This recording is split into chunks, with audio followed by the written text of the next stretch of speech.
Mark Whettam. And I'm Graham Nichols. And I'm Josh Bannister, and you're listening to Ordinary. Welcome back to this week's episode. We are talking about music in this week's episode, which is something that we've spoken in the past about. We've actually had some guests, haven't we? We've spoken to Stephen Bradley, who I met on Saturday night, face to face. You must have. Yeah, well, Graham's met him before, but yeah, Mark would have met him because we have to give some context now, because it was Isaac's wedding on Saturday. Our producer. Yes, who is our producer, and Stephen was invited to that. So yeah, I'm sure you met him there. That's cool. And I didn't see him there. That's terrible. Did you not see him? He was there all day. He came up and introduced. Lovely, had a nice chat. Really good. Yeah, he's good. You know when you see a guy across the room, and you're thinking, that guy looks really familiar, but I couldn't place him, and then he, came over and introduced himself. It all made sense. Yeah. Everything fell into place. Did he recognise you then from the podcast? Well, that's the only place we've met. So yeah. Well, you are quite famous, so. Well, all amongst our 10 listeners. Yeah. So we've had Stephen on to talk about music and the Christian music industry, and also Tim Jupp we had on, where we had quite a wide conversation about the value of music and where that sits in the church, but also in the sort of, parachurch music festivals and things.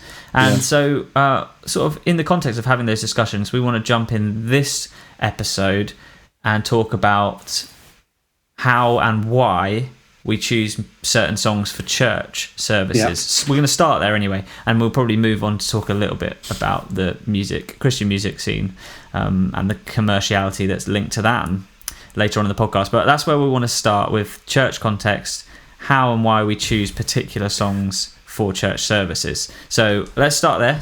Either one of you pick up for me. I don't mind where you start, really. Go for it. If we go for go on, you go first, Mark. Well, I was just going to say, I think, just the reason we sing, is biblically because we are made, and there's a sense of in being created to praise our God, and song is one way that we can do that. The Bible gives us a whole psalm book that enables us to have lots of hymns of praise and song, or psalms of praise, psalms of lament, psalms of thanksgiving. So, and Colossians 3 and Ephesians 5 instruct us to sing. So we are called to sing. So singing is a big part of what we do when we gather. It isn't a small thing. This isn't insignificant. Mm-hmm. And so therefore thinking about what we sing and how we sing is important, just to put it in that context. Mm-hmm. Yeah, and it's really interesting, isn't it, that it isn't just said, it isn't just spoken words.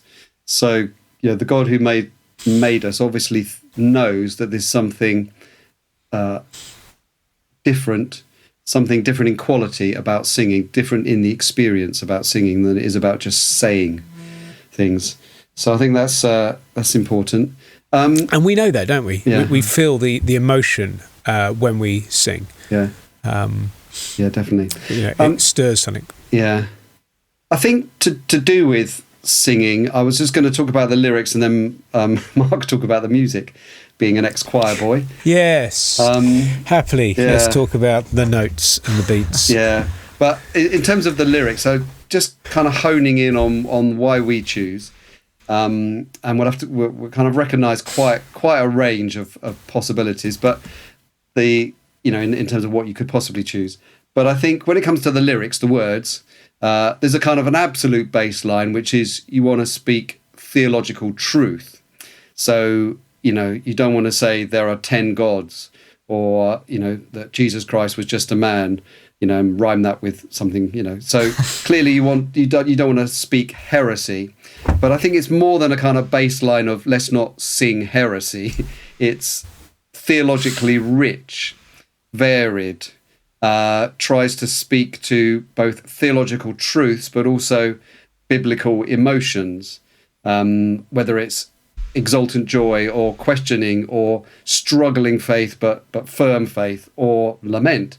So all those things. So if possible, you want to better express a range of what you might call theological emotions, theologically sound emotions, and rich in the sense that you don't just talk about one attribute of God or you don't just talk about one event in sort of church in biblical history or something. So, as ranging as you can be, but obviously centered on Christ, centered on the cross, centered on salvation, and the sort of central themes of the Christian life. But within that, a reasonable variety. So we try and make sure that the lyrics are sound in that sense and varied, but also that they're not, that they're, I suppose, which is more subjective, that they are lyrically pleasing, that they don't just say theological truth in a clumsy, unpoetic. There's no structure, there's no rousing, there's no form to them, because you could have completely sound and great variety, but still they're just lyrically just a bit naff. So so those things really. Well, and able to be able to sung congregationally. Yeah. Because there are some Christian songs that you may enjoy and would express privately in praise, and they are theologically correct and truthful and all the rest, but you just couldn't sing them as a congregation. So there is another dimension to what we choose, is that they are able to be sung together, because that is what we're after, and so. And I guess there is a theological difference between churches, not just in terms of the music they choose, but the style that they do. So that we would very much hold, theologically, that you are singing not just upward to the Lord in praise, but also to one another in how you sing, and so therefore singing together those words that are truthful, that are reflecting the emotions, is an expression of worship to our God in praise, but I'm also singing truth to those around me, that they are built up, encouraged, spurred on. Now that would differ to churches which would be more performance led, whereby the worship, in inverted commas, led from the front, very much more watched rather than maybe participate in, and there is a stylistic thing there based on a theological differences. I don't know whether you want to speak more about that, Graham. I don't know. I think there's enough for Josh to swallow for a moment. Do you want to come back on any of those points? Lyrics, or Mark just beginning to talk a little bit about the music?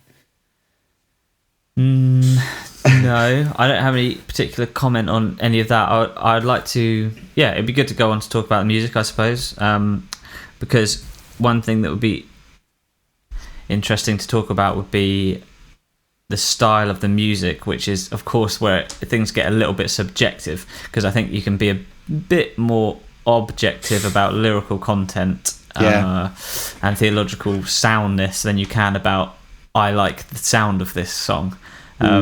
So maybe some comments on that, and how important is the musicality of the song? Is it like 90% the lyrics and 10% you care about the way it sounds, or how do you think about the way that the song is actually constructed musically? Yeah, I think this is the really hard one, and I think there has to be a high degree of humility and kind of recognition of our own subjectiveness, if that's even a word, in that I think I'm being objective, but I know I'm kind of fooling myself. I think I'm choosing songs which are contemporary, which are singable, which are kind of likable by the majority, that emotionally carry the congregation. I think that I'm doing that completely objectively, but I know really that there is a degree of familiarity, of cultural influences, of just my own taste, which is kind of influencing that. And I think that the difficult judgment for church leaders or worship leaders, as in song choosing leaders, is kind of trying to pitch that around a level that basically the majority of the congregation can meaningfully participate in and enjoy. And I think that is a subjective judgment, but that's kind of what you're aiming for. You're aiming something that, in a sense, alienates the least number of people and includes the most number of people. Does that sound negative? But I think that's kind of what you're trying to do. What I just want to clarify, because I think what you're talking about there is how we select songs for the congregation overall, rather than what we're selecting Sunday by Sunday, because there's two different things going on. Yes. How we select Sunday by Sunday is different to how we so I'm thinking of the big picture, to bring in new songs into our repertoire, as it were. And obviously we've taken a decision as a church. We would call ourselves contemporary, but with a sense of wanting to plug into the tradition of the past as well, recognizing that we have a heritage there as well, and that also reflects as well the dynamic, the dynamics of the congregation, but in sense of age, reflecting that we have those from 0 all the way up to those in their 90s. So you're wanting to kind of just be as Graham says, not alienate as fewer people as you can, but recognizing that if you're stuck in just one genre, particularly if you're just stuck in the past, singing hymns to a particular way, that is going to be alienating to a majority of the congregation, which is not their cultural experience. Now, that's not to say they don't enjoy it or that they can't enjoy it. I think there is just, you have to think about whether you are alienating a cultural, and not just the believer, but the non-believer who you want to attract into the church. Yeah. So if you're expressing a culture that is so, in many ways, reflective of the past rather than where you are now. Now, that's not to say that our music has to be up, trendy, modern, reflecting, but it has to have some cultural ties in order to be able to resonate with the non-believer who is coming in, as well as the believer of certain. Because I think, it's a terrible thing to say, but I think there are cultural markers which people, particularly Christian people in our scene, would read to say, this is a church that's kind of stuck in the past.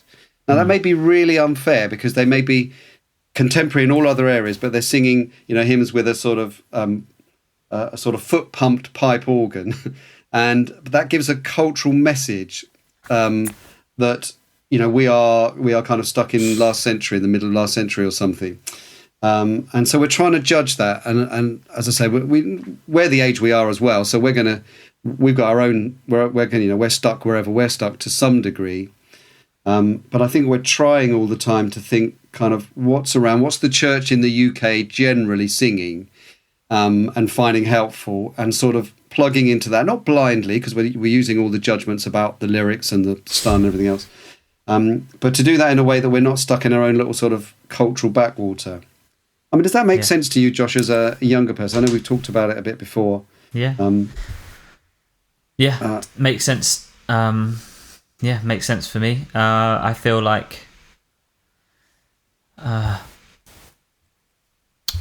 is a lot of sort of emotions surrounding music in church, which is it can be difficult. It can be I don't know, it raises people's emotions, doesn't it? Conversations around music, because people not only have opinions, but they're quite passionate about those opinions, because music is a sort of emotional, passion inspiring thing. So I get that, and I think it's right to, I suppose, choose songs, like you said, that alienate the least number of people. I agree with the idea of not making it some sort of really difficult or stark experience for somebody new who's coming into church, who just thinks, this is just so alien to me.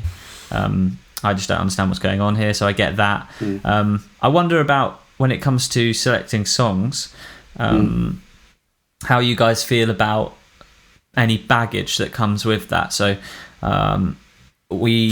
there are probably a relatively small pool of songwriters or teams of songwriters, like, I don't know, 10, 15, who write the vast majority of probably what the contemporary church sings. And sometimes people have concerns in certain church contexts that they wouldn't agree with the theology of a certain group of churches or a certain church network whose songs we sing. Would you have concerns about baggage to do with songs, or are you sort of marking each song on its own merits as you hear it? Carefully treaded through the net path the question there, Josh. I thought, well, you did well, to circumvent and get that question out. Yeah, thanks, mate. Graham, what do you reckon?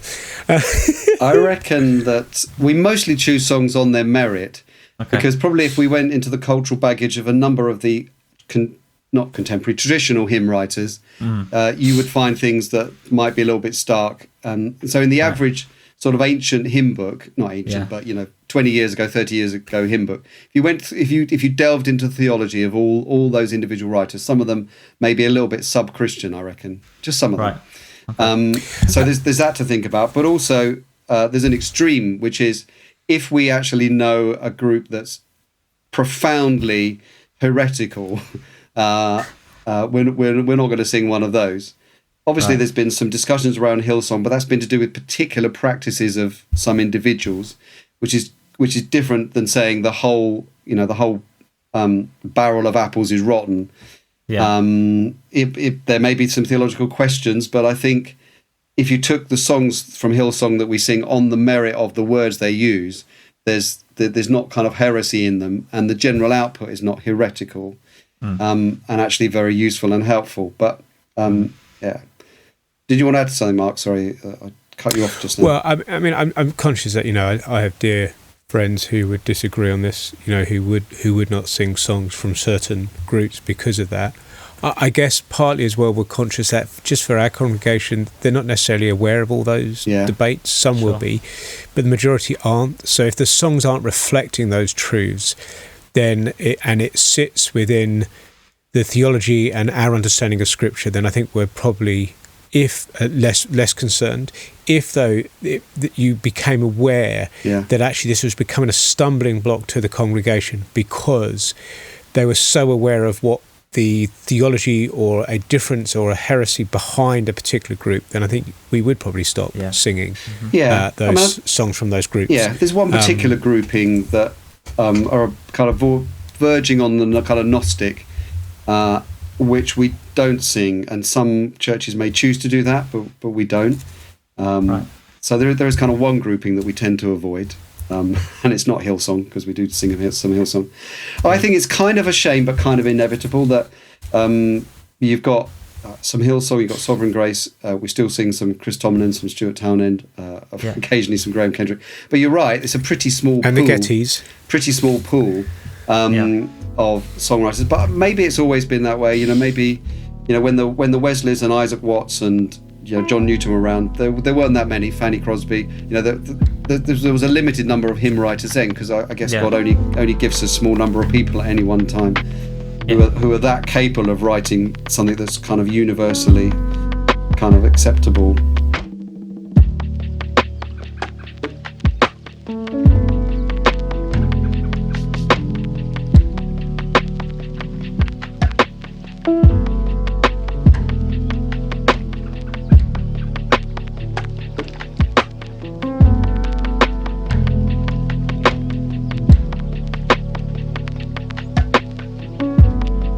But and yet we're at a point in the church where there is so many songs that we could sing. Our repertoire, it's well over. If you look at the list that we can choose from, it's probably what 1,000 maybe.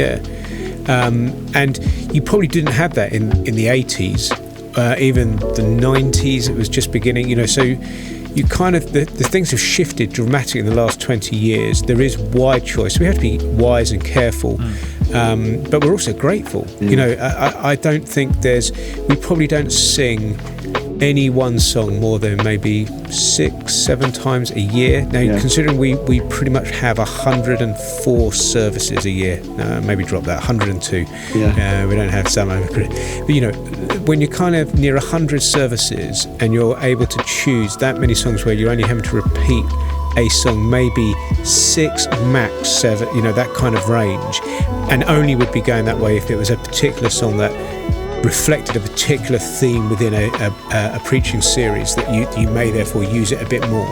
I mean, you've got to be very thankful to the Lord just that you can have such diversity and a wide-ranging selection that goes not just from the 20s, but songs that reach back right to the 1800s, and grateful that we're able to sing those hymns now in a contemporary style that is kind of breathing a new life into traditional songs.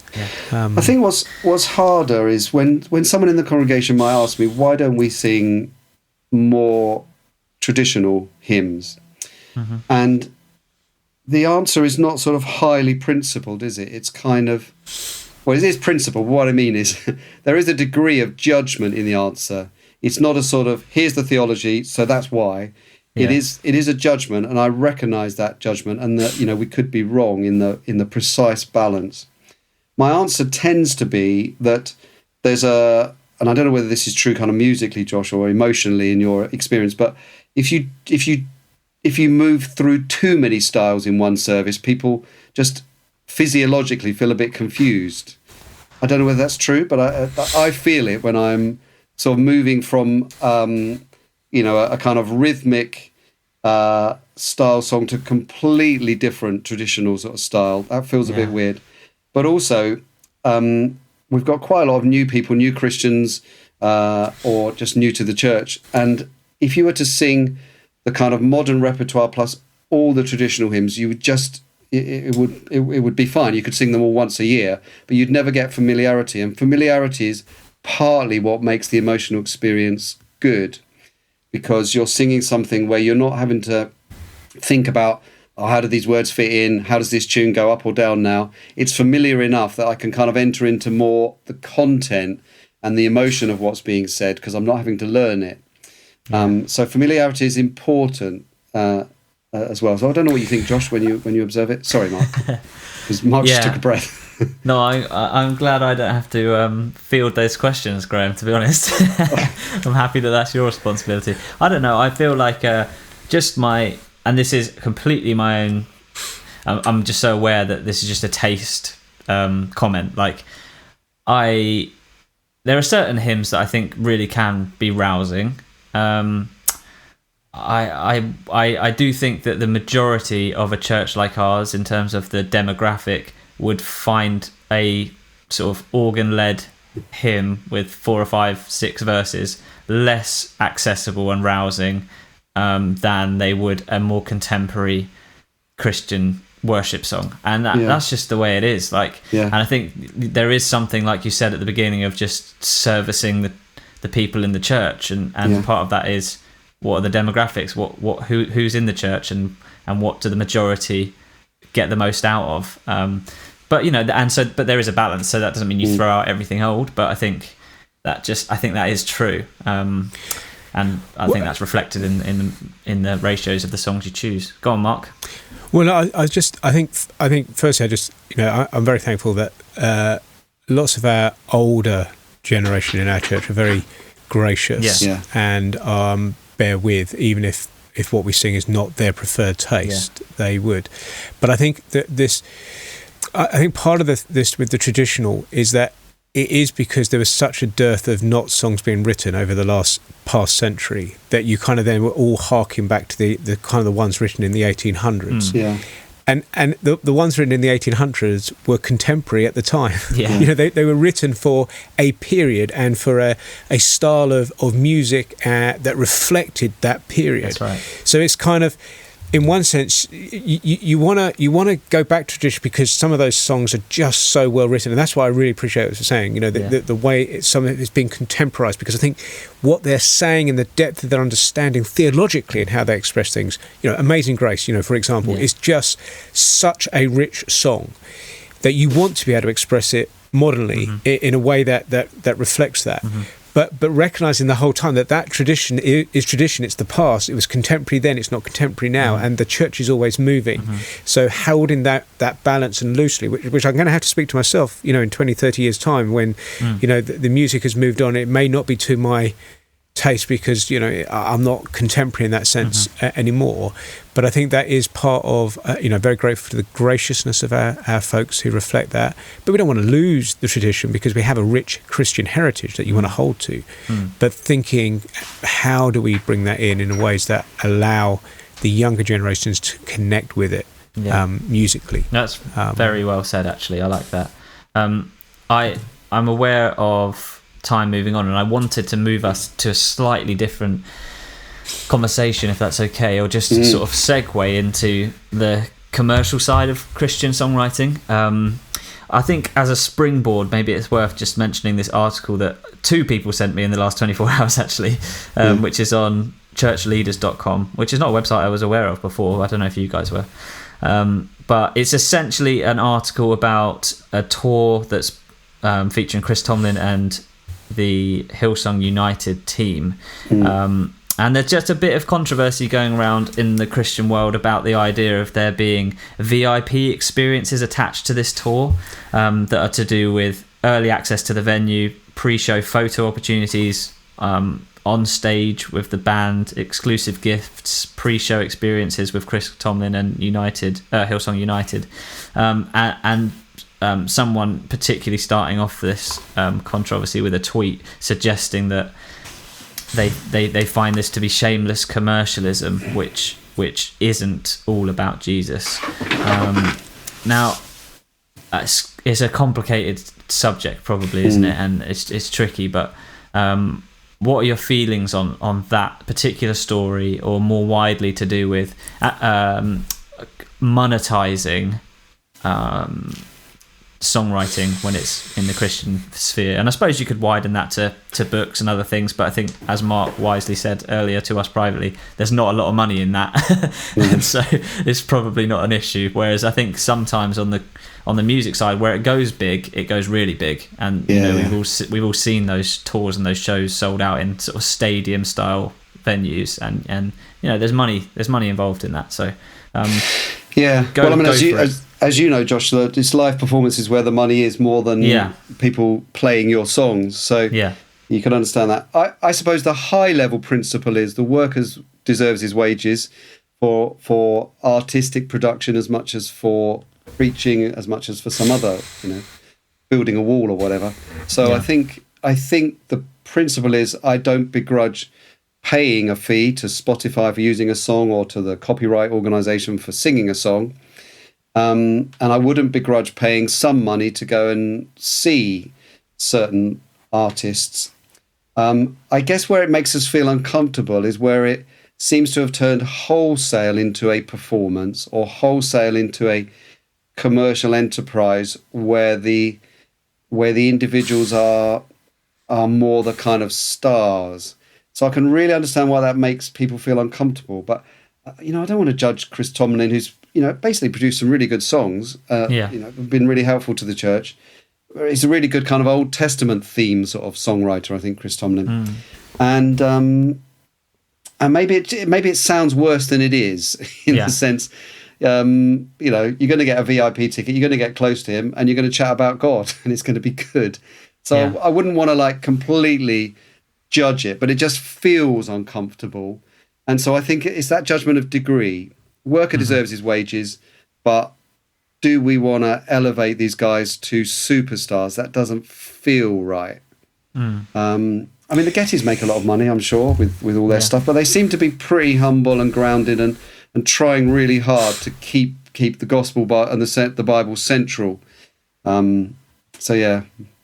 I don't know what you think. It was interesting that actually we were talking at the beginning, about we had a conversation with Stephen, and actually this was something we were talking about on Saturday night. Just how do you, as a Christian artist, promote yourself, because that is what you need to do in order for things to be produced.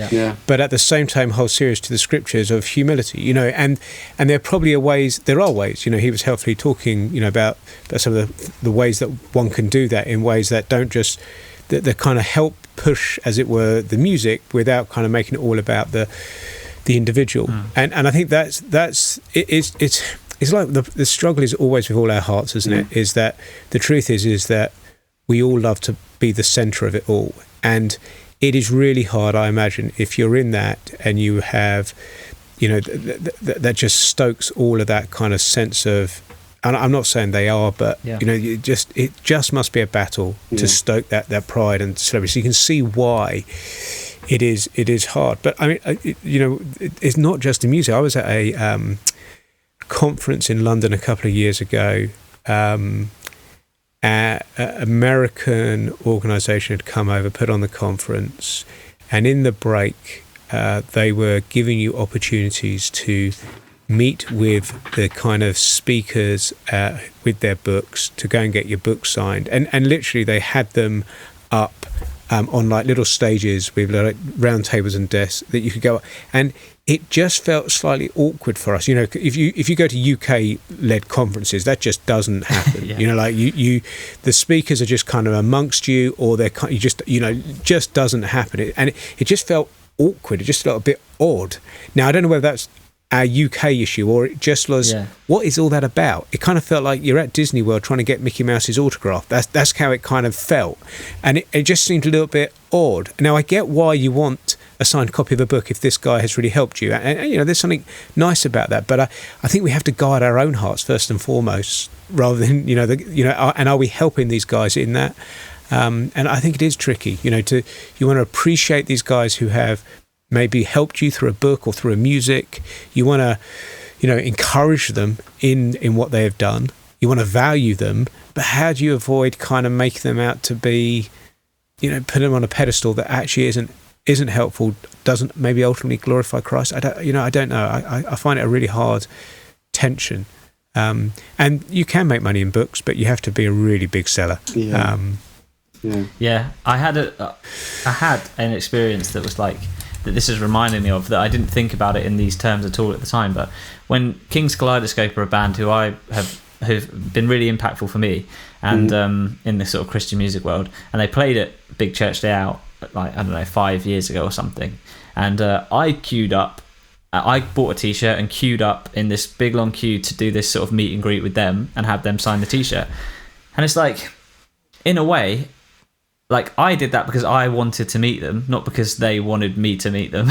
And I was willing to stand in that queue, and there had to be some kind of system. Like, they need to be over there in that space, and there needs to be a queue of people to meet them. And it's like, all of that sort of practicalities, it makes it look very much like something that you could quite quickly judge as, well, this looks wrong.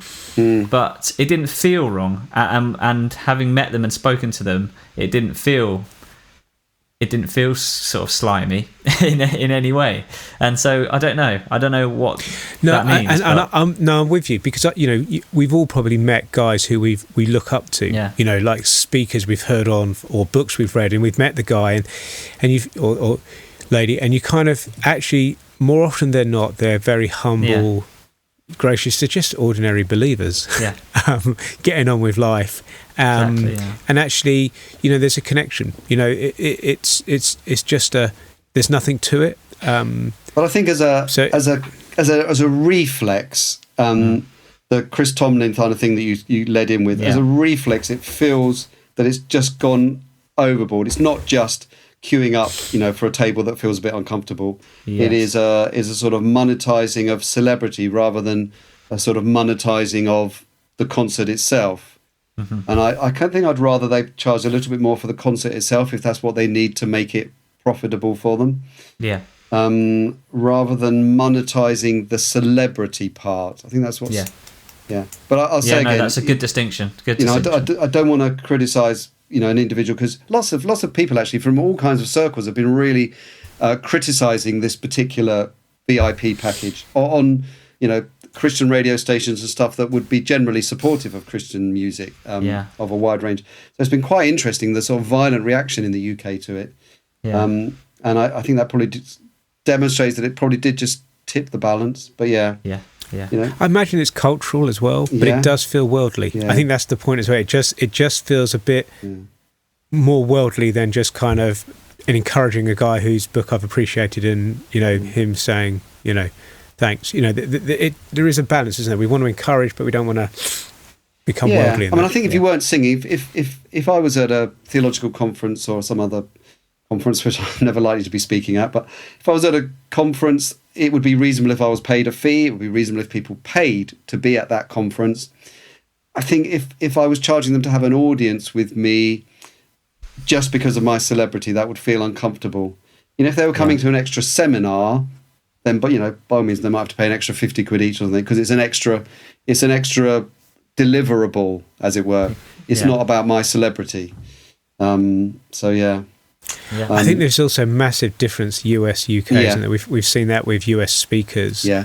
You know, UK, the speaker comes to the church, you pay them a couple of £100 as a gift and their expenses. You know, US speakers, you don't just pay their flights, you could pay thousands of pounds for them to be with you. And that's not because they're trying to be greedy, it's just because that's the culture they're in, that's how they make their living, that's how the Lord is providing for them. That's just the way it is. Yep. And I think there is difference that we just got to accept, but this probably feels a difference too much. Yeah. But we do love singing, and we do love Christian songs, and it's been absolutely fantastic post-COVID. I've been probably emotional every Sunday at the fact that we're back singing again, and it's made me appreciate it very much. And you know, for our own congregation, or for anyone who ever listens into us, I'm sorry when we either make a bad choice or the band are having a bit of an off day, but we absolutely love singing together, and it's a great blessing. We're just waiting for Lion of Judah to write hymns. You're going to be waiting for the rest of your days. They might accidentally write something. Yeah, come on, Josh. You know you want to. Yeah. Thanks for listening to this episode of Ordinary. We hope you enjoyed it. To keep up to date with future episodes, hit subscribe now.